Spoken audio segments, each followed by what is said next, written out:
लोग हैं, आश्रम के लोग हैं, प्रयागराज के लोग हैं, उनसे वार्तालाप करें।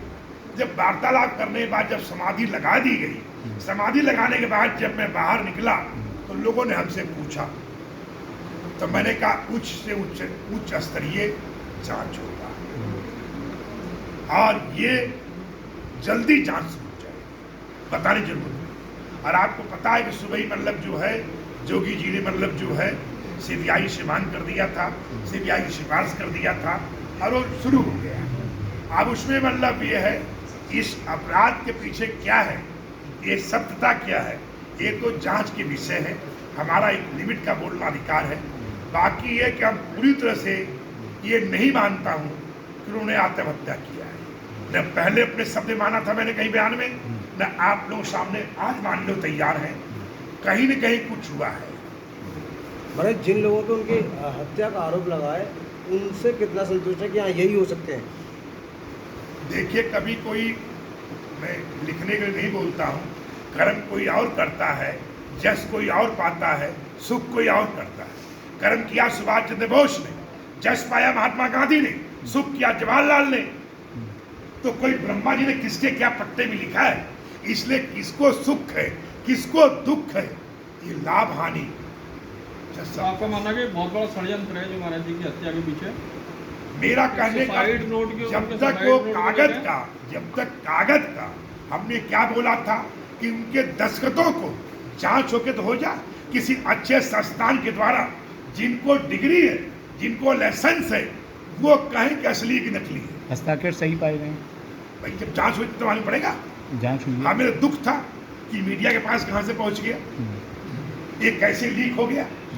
हमें ये चिंतन का विषय था कि बिना एक अधिकारी या मजिस्ट्रेट आकर बोलता हो कि मैंने इसको यूनिवर्सिटी से जांच करा लिया गया है, ये दस्तखत सही है या गलत है, तो इसके ऊपर बयान होता। महाराज जी इस बात को लेकर क्या कहेंगे आप, वो कितने पढ़े लिखे थे? जैसे कहा जा रहा बहुत से कहते पढ़े लिखे, लेकिन उनके साथ के लोग कहते हैं कि बहुत ऐसा देखिए, मत्रे मत्रे भिन्ने भिन्ने, एक ऋषि का दूसरे ऋषि विचार नहीं मिलता है, समझ गए आप।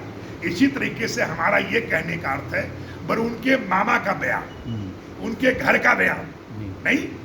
उनकी माँ बचपन में मर गई, पिता मर गए, साल भर की उम्र में 4 भाई वो थे, एक बहन थी।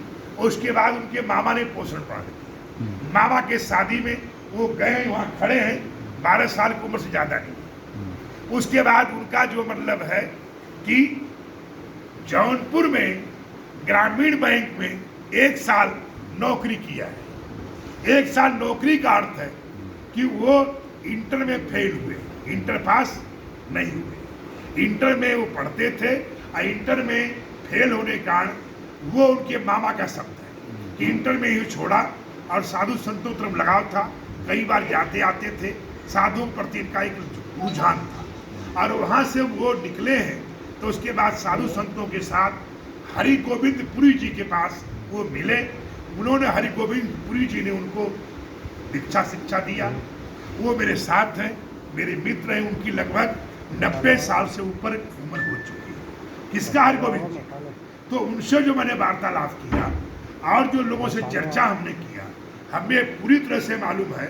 और मैं उनके साथ लगभग 86 से हमारा उनका आमना सामना है और लगभग जो है 98 में भी हम लोग खूब नजदीक। 2001 में वो इंजीनियरिंग अखाड़े के महंत रहे और मैं जूना अखाड़े के ऐसे 86 पद पर रहा, 98 पद में रहा। जूना अखाड़े मंत्री पद से मैं अंतर्राष्ट्रीय मंत्री पद से रिटायर हुआ 2001। उसके बाद फिर दोबारा हमारा 2007 में चुनाव होता है। फिर हम पदों पर काम करते रहते हैं। हम लोग वर्कर हैं। जब कभी सोसाइटी कहती बाहर हो जाओ तो बाहर हो जाते हैं। जब कहता है यहाँ आ जाओ तुम्हारी जरूरत है तो हाजिर हो जाते हैं। जब वो कहता बाहर जा गेट के बाहर जय शंकर, जब बोलता आ जाओ बोले जय शंकर। इस तरीके से सोसाइटी के हम लोग वर्कर हैं। ऐसे अखाड़ा परिषद में भी हम ड्यूटी करता हूँ।